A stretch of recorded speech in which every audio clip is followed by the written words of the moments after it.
I'm Eliza, 28 years old. I have a stable job, my boyfriend Alex. Everything was going smoothly until the night of my best friend Clara's birthday, when I discovered Alex kissing another girl. I decided to move away from the city, returning to my hometown of Willow Springs, where I could find myself again. I saw Alex, my boyfriend whom I have loved for the past 4 years, embracing and kissing a strange red-haired girl. They wrapped themselves around each other, not even realizing my presence. All I felt was shock and anger, swirling into a fierce rage. I stood there, unable to breathe, unable to think. Then I shouted, my voice cutting through the noisy space of the bar. Alex! What the hell are you doing? The whole place suddenly became silent. Alex immediately released his hand from the girl, his face pale under the pale yellow light. The redhead blinked, backing away as if I'd caught her stealing something. Liza, wait, Alex stammered, holding up her hands as if I were the police. Don't think that's what you saw. Don't tell me it's not like that. I cut him off, my voice shaking but determined. You're having an affair, at my friend's party. Who do you think I am? Don't touch me. I turned around and walked away, each step felt like a heavy shoe pressing on my heart. My face was hot, my eyes were blurry with tears, but I didn't let them fall. That scene still haunts me, but I didn't turn back, I didn't stop. I left the bar and walked out into the cold Seattle rain. The only feeling I have is emptiness. The world around me felt like it was spinning, and I was left with nothing but utter anger. Clara chased after me, her hand clutching mine as I stood on the sidewalk, rain hitting my face. Eliza, are you okay? I'm fine, I replied, my voice as hard as steel, but inside I was confused. It's just unbelievable. She called a taxi for me, and I sat quietly in the car, looking out the window. The Seattle rain continued to fall, as if the universe shared my pain. A few days later, I cleared out everything that had anything to do with Alex. I don't want anything of his in that apartment anymore. Even so, the emptiness was overwhelming. Everything felt meaningless. The so-called home that I had worked so hard to build suddenly became nothing but a sham. A week later, I sat in my empty apartment, my hand clenched around the phone as I decided to call Helen, the landlady at Dawson and Pierce. You certainly won't understand my reasons, but I need to leave. Helen, I need a transfer, I said firmly. I want to move to the Portland branch. Portland? She asked, hesitantly. But this is a step back. Are you sure? I need a change, I said, my voice unwavering. Help me. After just one day, it was done. I moved to Portland, just 40 minutes from Willow Springs, where I could start over, find myself again. Seattle was no longer my place. The first day I returned to Willow Springs, I felt the difference immediately. My father's house, where I used to run around carefree throughout my childhood, now feels like an empty space, full of strangeness. My mother had remarried Greg, and even though she tried to create a cozy atmosphere, I couldn't help but notice the change. My father's old house is now not only a home, but also a place filled with memories that are not easy to accept. I entered the house, the fresh air, the moisture of the forest land and the sound of birds singing outside the window all made me feel a part of me return. But as soon as I set foot in the living room, I clearly felt the difference. Every single item in the house seemed to have been changed. My mother still takes care of every little corner, but Greg's presence makes everything feel a bit cold, lacking the warmth I once felt when I lived here. Greg stood in the corner of the room, his arms crossed, looking at me, his expression not at all friendly. He's the one who's kept this house for the past 6 years, the way he is, but I can't let that continue. This house was left to me by my father, and I won't let anyone treat it as their own. You're back. Greg's voice had a slight edge to it, as if he was waiting for a reason to continue the confrontation.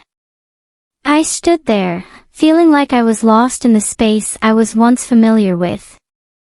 But no, I couldn't let weakness take over. I looked at him, my eyes determined. That's right, I said, my voice calm but firm. This is my home. And I don't want anyone to see this as a place that belongs to them. He didn't say anything, just looked at me, his eyes like a challenge. My mother walked in right at that moment, her smile was somewhat forced, not like before. She walked up to me, her voice was gentle but clearly a little worried. Can you please stop making things complicated? My mother asked, her hand reaching out to hold me back. I looked at her, my heart sinking. My mother has always been a gentle person, but I cannot live forever in her shadow. This is the house that my father built for us, and I have the right to protect it. Mom, I just did what I had to do. This is my home, and I can't let anyone take that for granted. My mother remained silent, bowing her head as if she were feeling deep sadness. I know she is struggling between keeping the family harmonious and being on my side. But this was my decision. This was not the time to be weak. I can't stand by and see what belongs to my father being taken, no matter what my mother says. I turned to Greg, refusing to let his gaze sway me. People can live here, but they must follow the rules. Otherwise, I will be forced to find another way. Greg looked at me for a moment, then nodded, as if he had been prepared for this confrontation. My mother stepped closer, gently pulling me out into the yard, where we could talk in private. The dim light of dusk enveloped us, creating an oddly quiet atmosphere. You know, I don't want things to get so stressful, my mother said, her voice filled with exhaustion. But you have to understand, things aren't the same anymore. I looked at my mother, the anger in my heart gradually subsided, but my determination did not change. I understand. But this is my home, Mom. I've lost too many things already, and I won't lose this again. My mother said nothing more, just sighed and turned to go back into the house. I stood there, feeling fatigue creep into my body, but inside I felt a sense of freedom that I had never felt before. Life in Willow Springs wouldn't be easy. I know I will have to face many challenges from my family, from Greg, and from those around me. But one thing I know for sure, I will not let myself be weak, I will not let myself back down from anyone. This is where I will rebuild my life, not only for me, but for what my father left behind. This house is not just a shelter. It is a continuation, a promise that I must keep. One evening after I got home from the Portland office, I opened the door to my parents' old house. The silence was overwhelming. My mother was in the kitchen, wearing rubber gloves, busying herself with dinner. Greg was sitting in the living room, staring at his laptop. Everything seemed peaceful, but in that atmosphere I felt an undeniable heaviness.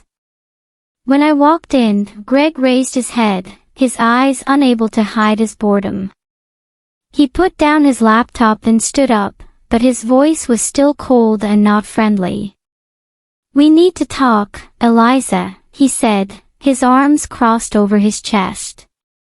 I did not hesitate to look straight at him, determined not to let myself be overcome. About what?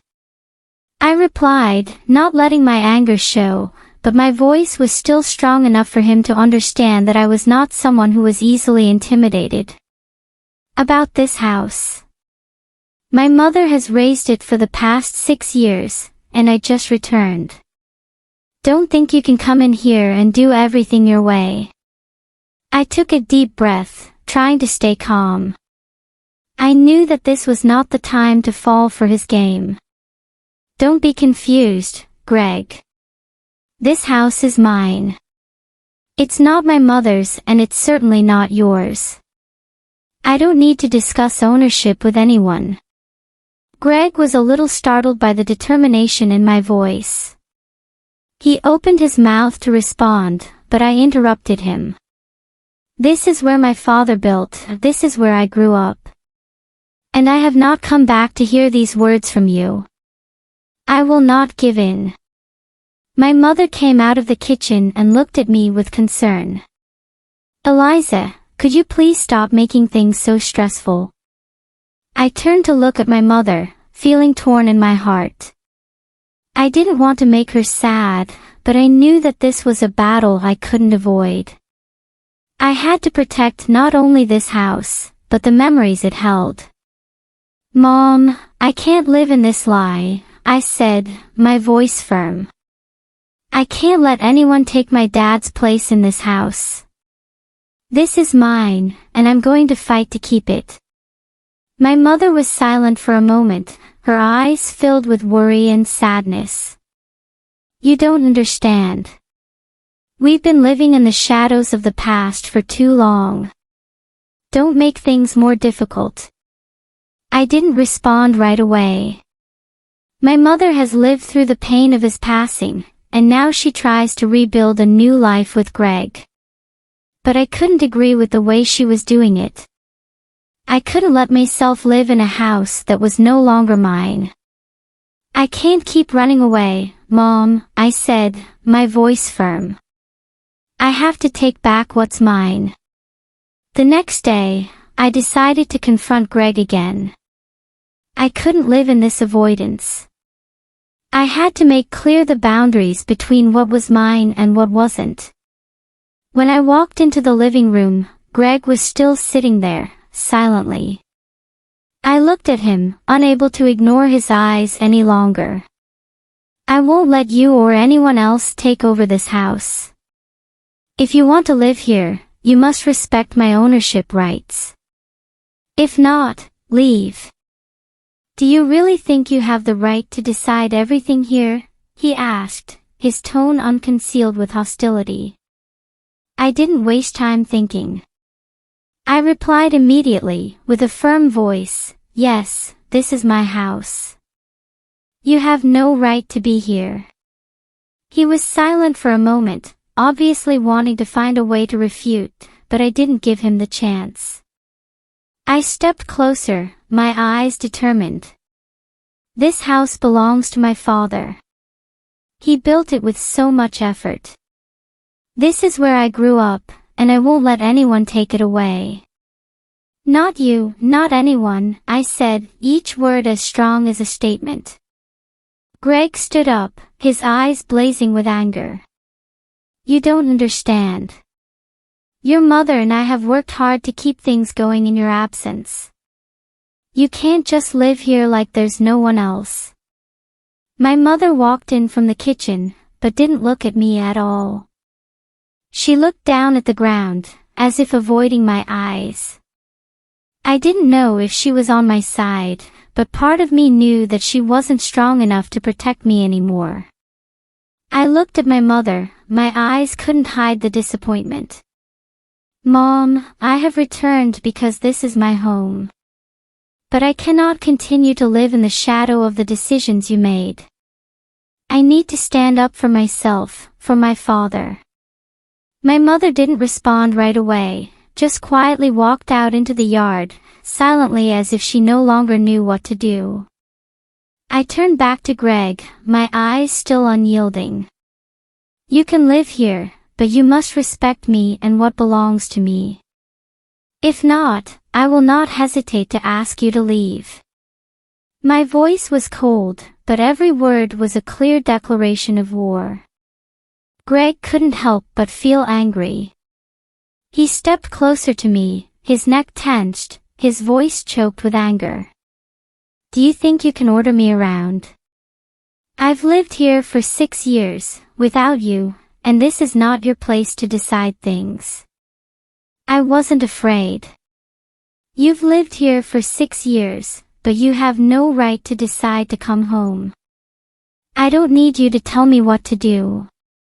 The air in the room thickened, and the tension between Greg and I grew higher and higher.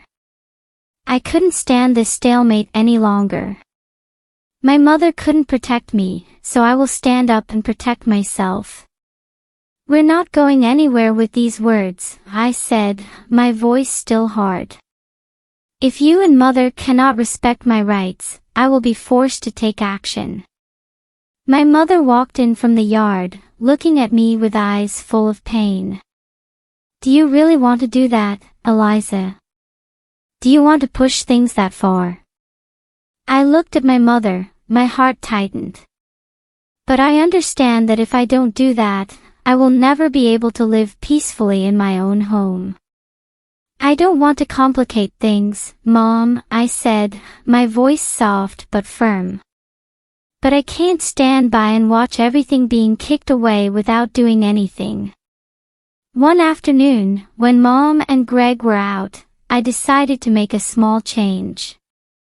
I started repainting the white fence my father used to make, hand brushing each layer of paint, feeling each stroke of the brush ease my tension. Each step of repainting felt like I was repainting my life. Each layer of paint seemed to fill the void I felt all along. When Mom and Greg returned, they saw the new fence, the painted walls, and I realized that things were slowly changing. I no longer feel trapped in painful memories, but rather a new space for me to rebuild my life. My mother looked at me, her eyes somewhat relieved.